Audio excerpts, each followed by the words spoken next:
simbahan sang Katoliko wala sing idols, no? Wala sing Dios. So ano ang mga imahen nga ina?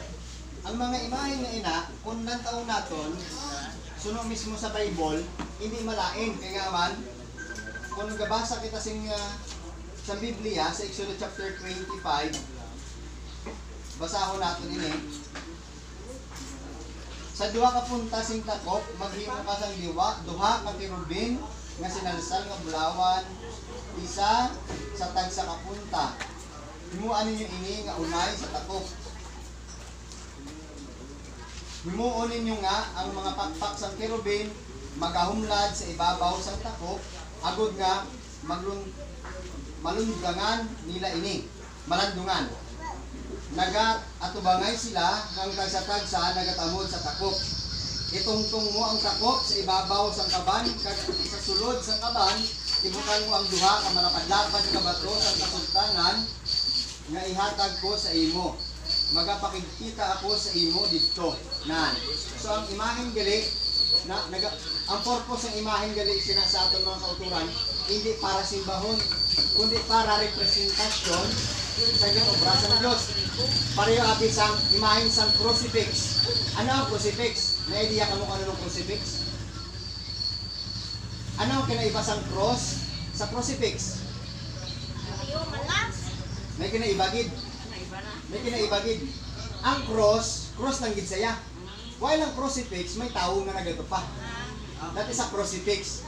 Ang crucifix nga may tao nga nagatupa, kag may Henry sa babaw, I-N-R-I, that is acronym sang Latin nga ginbutang sa uluhan sang Ginoo, Jesus Nazarenos Rex Iudarium. Ang kahulugan, Jesus of Nazareth, King of Diyos. Nakasulat din sa Bible mismo sa Juan 19 tungkol sa 20, ang hindi hambal dire sa Biblia. Silinya dire, si Pilato nagsulat sang isa ka pahibalo, kabin patapik ini sa krus, amo ini ang iyagin nasulat.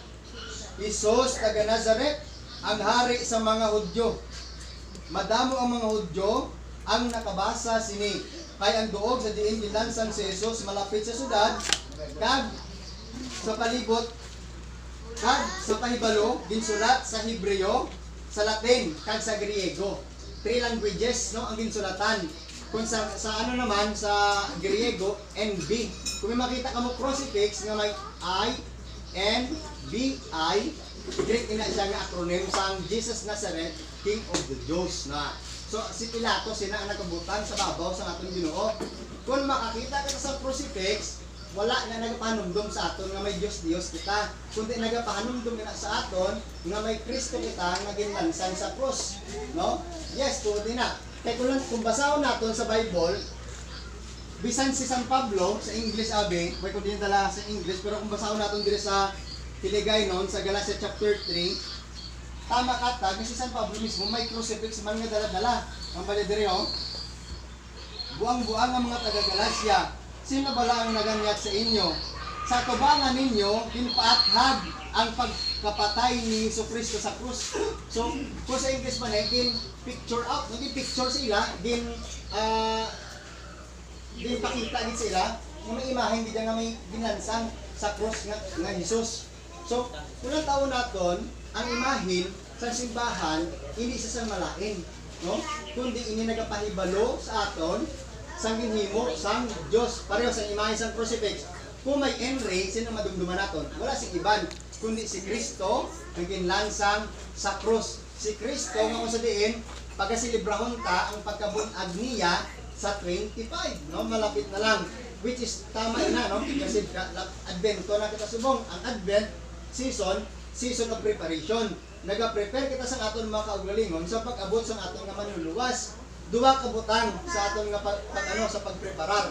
Una nga butang, pagpreparar naton sa iya nga second coming. Pangadua nga butang, nakikita naton preparation sa pagsilibrar, commemorate sa pagbunag niya diri sa kalibutan, no? December 25 binbunag mismo ang atong Ginoong Jesucristo. Tama po, lakip ang subok ang mga pagsulundan sini, agod nga matugan niya gikan sa mga Hudyo kag mga Hintel. Kita ilang Hintel, no?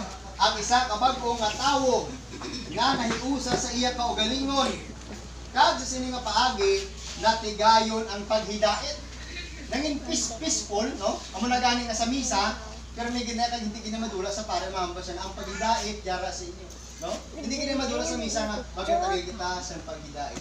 No?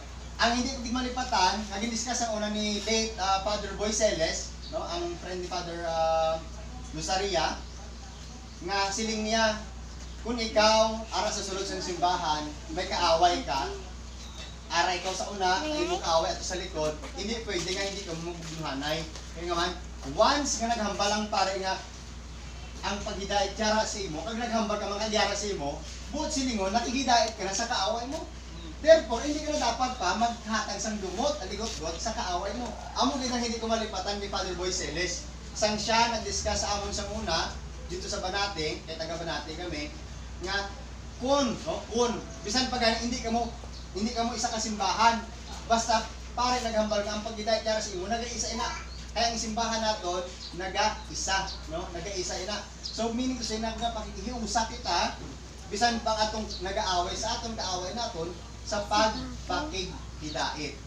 So, may ara ko sa aton ng budlayan, Brad, paano ko ma-sure o paano ako maka-assure nga napatawad ko na gid man siya or wala na gid man ko sa naligot ko. Ano ako nga pagahimuon?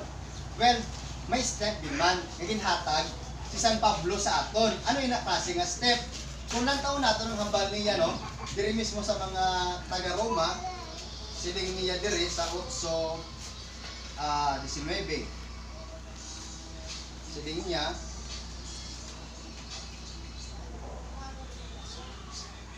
okay. Siling niya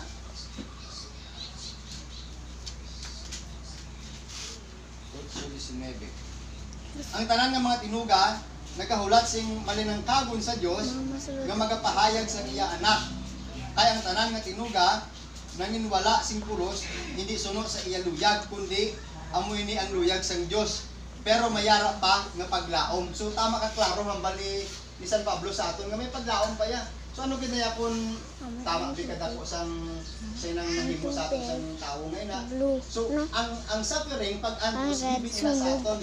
Tandaan pa hambal pag niya sa 18. Ang mga pag-antos naton sa sini nga panahon ginakabig ko nga hindi makatupong sa himaya nga ipayag sa aton. Ano ka nami sang glory o kun himaya nga gina-offer sang Dios sa aton.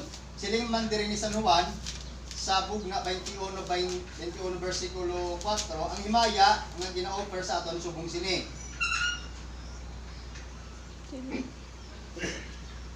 Pagapahira niya ang tanan nga mga luha sa ilang mga mata, wala na sing kamatayon, kasubo, paghibi o kun kasakit, ang daan ng mga butang, wala na. Kung diri sa kalibutan, makabatsag kita sa kasakit, tugas sang ginhimo sa aton, kasubo, tugas sang nadulang aton nga mga mahal sa kabuhi, kamatayon, tungod kay mamatay gid man kita. Pero sa kabuhi naton didto sa langit, no? Mabato naton ang gino-offer sang Ginoo, tanang ina wala na. So ano mo silingon, puro na kalipay, puro happiness upod sa atong Ginoo. So mo ni ang tama ka namin ang ginapakita sa aton ni San Pablo. Mabudlay gid man tuod, especially kung kita abi. Amo na ganin sige ang ginistoryahan nato ng parte bala sa mga sagrado imahe sa simbahan. Ginabatikos kita, no? Ginabatikos na may mga Diyos kita. Pero it's very clear, tama at klaro na hindi ina paga-simbahon. Ina yan ang mga imahe isang sa balay naton sa simbahan is representation. Pero kung kaisa may salaman kita. The use of term. Ano use of term? Dali lang. Sino sa inyo diri ang may imahe sa santo sa balay? Santo imahe ni San Roque, ni San Juan, crucifix. Paano niyo gina-address ang inyong crucifix? Ano ang tawag niyo? Tubayanes, ano tawag niyo? May santo ninyo ka mo, bro? Nazareno. Anong address niyo sa Nazareno? Anong tawag niyo? Di ba lang ang term ginatawag naton santo? Ang santos? Wrong term na. Wrong term. No? I-correct naton. That is not santos. Ang santos sa langit. No? Tandaan ko na, ang santos karaniya sa langit. Yes, ang imahin lang sang santos. No? To be corrected. No? Imahin sang santos, imahin sang Nazareno. Hindi kay santos, no? Pwede mo naman kita sa Nazareno. Pero hindi kita magawal na santos, ginasa kay aman. sa term na ina ginagamit natin, abis ang iba niya nga pagtuluan, ginasimba natin. Wrong term, no? Wrong term mo kay sakit man mismo sala, no? Kung man gani ang barko sa una, sa way mong kabalo, ay wrong term galing ni. So dapat i-change ko ni. Pero sa aton nga pag-eskwela, no? May mga bagay kita nga sala aton nga pagkahango, pero sa gitudlaan kita sa eskwelahan, amat-amat na naga baylo ina. So ang mga wrong term, so dapat gamiton ta tamang na term. Pero na sang Santos, dapat gamiton na unahin na ganaya. Nga man para proper kag tama aton nga pagtawag. Kag amo man ina itudo natin sa aton nga kabataan nga hindi kita magtudlo sa kabataan natin nga ang Santos sa altar ng tawagin na. So sa pinaka-adama adapt din sa bata natin nga Santos yun ang tawag ni Luna, Santos yun ang tawag ni Lulo, ni nanay ni tatay. So subukan sila ila itawag. So kita himuon ta man tingwaan ta nga ma-change ina na sa term pa lang nga daan kaya man gaano ini ka apektado kita, no? Apektado kita sa nakay sino nga pati diri nga may angel? Sino nga pati nga may devil? Yes. Tuod ina. Kaya nga man, mismo sa Bible, mabasa tayo na. Ang ni San Pedro mismo, no? Kung basahon natin, giving ina. Sa ano? Oh, sa?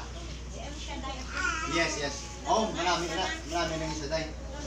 Oh, maghanda ang magbantay ka mo, kay inyong kaaway, ang iyawa, nagaluyong subong sa isa, ka nagalurog nga leyon, nga nagapangita, san iya tulok. Ano po silingon? Kapungko ka man da subong, kapamati ka man da subong, ara na kanya, wala nagaluyong, kapatid silingon nga, oy, hindi ka naman pumati, pulong na sa Diyos, agawon niya kasi na. Agawon niya kasi na. Pero may dapat kita himuon na balisan Pedro.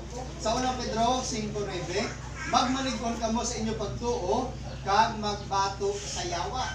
Kay nakahibalo ka mo nga inyo pareho nga mga tumuluo sa bugos nga kalibutan nagaantos sang amuman nga pag-antos. Magmalig-on. So binitos minute may himuon kita anong himuon ta? Makamuli kita. Permi nga man permi.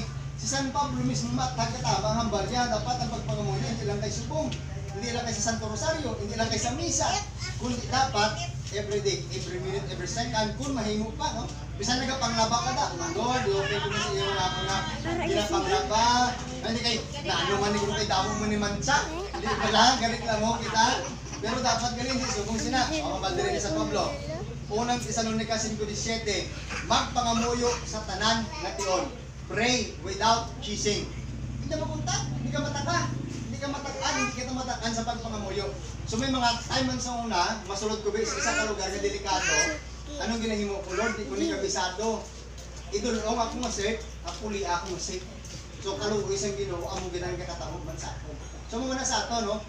Pangamuyo, tagit sa Ginoo na every time o from time to time, antes kita matulog, hindi tagit paglipatan ng Lord, tabara man ako sa ako, kasalanan ko ng mga ilaw, kung wow, nasilitan, kung itsikwan, no? Munag ay, nag-aki, gid ako subong adlaw, Lord. Hindi tagit pagkalipatan, before kita matulog, mga muyo kita. Tama pa salamat kita magmulo, Lord, salamat, Kate, pinakabugtang mo naman ko, nagaan mo naman ko sa wonderful life, for this today, no? Pinakanamig sa tanan kay kabalo kita ng mga muyo. Kag, balikan ta. Ano ang purpose sa ating mga imahe? Sabi, paghanumdom sang ginhimo sang Dios kag ang mga ginagamit natin yung magpangamuyo kita, gaatubang kita to contemplate, no? Kaya nga man hindi makita yung mga butang tabi, pwede makita ka pangamuyo wala sa imahe, pero mas manami gid ako ng imahe naman, matulog mo gid si Kristo, makita mo gid, ma-picture out mo gid, ang ginansang sa cross para sa aton tanan, di ba? Kunyara ka ta crucifix nga lang taw, amo ni gali sakit. So ila binagay ko ng crucifix, sabi may dugo gid, no? Kita tadi nag-aagay gid nga dugo, amo ni gali kasakit, sige antos ang Ginoo para sa aton, para mapatawad ako sa akong makasalanan. So mas mabatsagan tapagid ang aton nga pagpangamuyo mo to hambal ginamit sa para sa pagtuo. Kaya di man para di man sa pagtuo natin ating nga mga imahe. Bro, well again, not to be worshipped, not an object of worship. Kung object of worship, idols na obvious Diyos na. Tandaan ta na kung mas labaw pa sa aton nga nagtungka, Diyos na. Bisan ano pala, bagay mga bisan pa bisan mga artista mo isa ng pwede yung kitabi masimba malantaw ko sa Cristo Martin. So isa na nakapaglabag sa first commandment natin. Na sa first commandment, Ginoo lang ang dapat natin sa buwan ng labaw sa kinan. Pag maglabaw sa tanan, wala na siya maglabaw kasi iya. Ano din unahon ka? Simba o higya-higya, no? Artista o Ginoo. Ano na? Dira kita makapili kita sa kung ano, makabinag-binag kita mismo ang makabalo sa atong ginahimo. So kabay pa sa malipot lang nga pag-share ko, niara man ko makuha.